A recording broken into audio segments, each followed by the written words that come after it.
صلوا على النبي وحطوا لي اللايك ويلا بينا نبدأ. ونضيفة وحلوة وهتعمل معاكي سندوتشات كتير احسن من السجق بتاع بره، ونضيف وانت اللي عاملاه في البيت وطعمه الصراحة تحفة يعني. وبعدين الكمية الصغيرة بتبقى كتيرة معاكي. اعملي بس انت الطريقة دي وهتعزمي الشارع كله. صلوا بس انتوا على النبي الاول ويلا بينا على الطريقة. انا اول حاجة قطعت البصل شرايح كده وحطيت عليه الملح عشان يدبل. انا عامله طاستين، يعني طاسه صغيره للاولاد وطاسه كبيره لنا كلنا.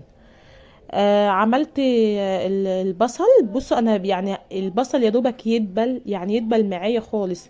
انا مش عايزاه ياخد لون، يعني انا عايزاه يدبل خالص معايا. اول ما يدبل معايا انا حطيت له البصل ملح. تمام. اول ما يدبل معايا هنزل بالسجق كده، هكون غسلاه ومقطعاه نصين. عايزاه الواحده بطولها عادي براحتك، يعني انت هتعملي سندوتشات انت بتحبي زي ما انت بتحبي اعملي. حطيت السجق، حطيت عليه شطه، حطيت عليه كمون. هحط عليه برضو بابريكا، وهحط عليه فلفل اسود. برضو انتي بتحبي توابل ايه براحتك. انا بقى بحب احط الاربع توابل دول، بيدوا طعم حلو للاكل وبيدوا نكهه حلوه. هقلب بقى السجق مع البصل كده لوحديهم الاول. بس يا دوبك كده يتغلف معايا. انا يعني مش هسويه كده، لا انا هزود عليه حاجات تانية.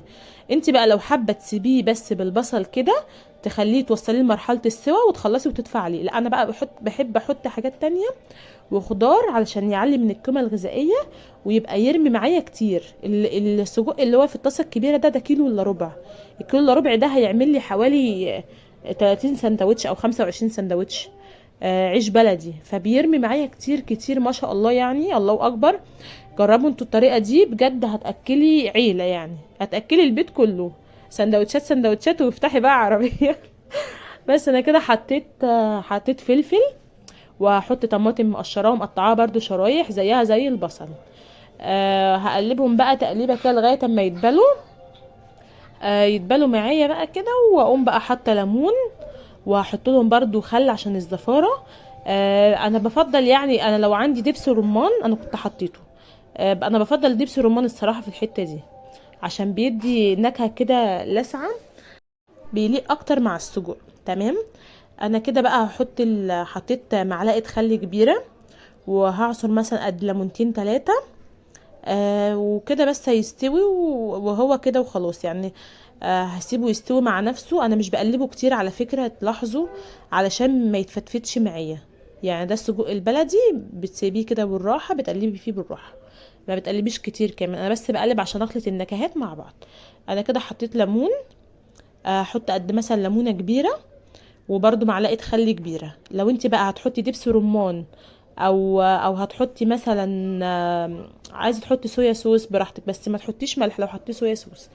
انا هحط هعمل بقى.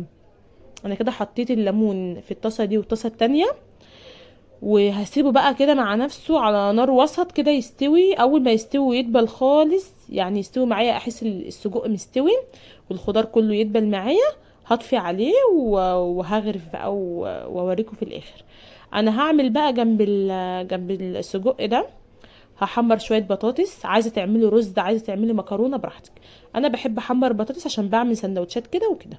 كده الطاسه بعد ما استوت والخضار دبل معايا، وقطعت، لقيت عندي حته كابوتشا وكام خياره كده في التلاجة، رحت مقطعاهم وواحده طماطم. ودي بطاطس. وبألف هنا والشفا يا رب على قلبكم.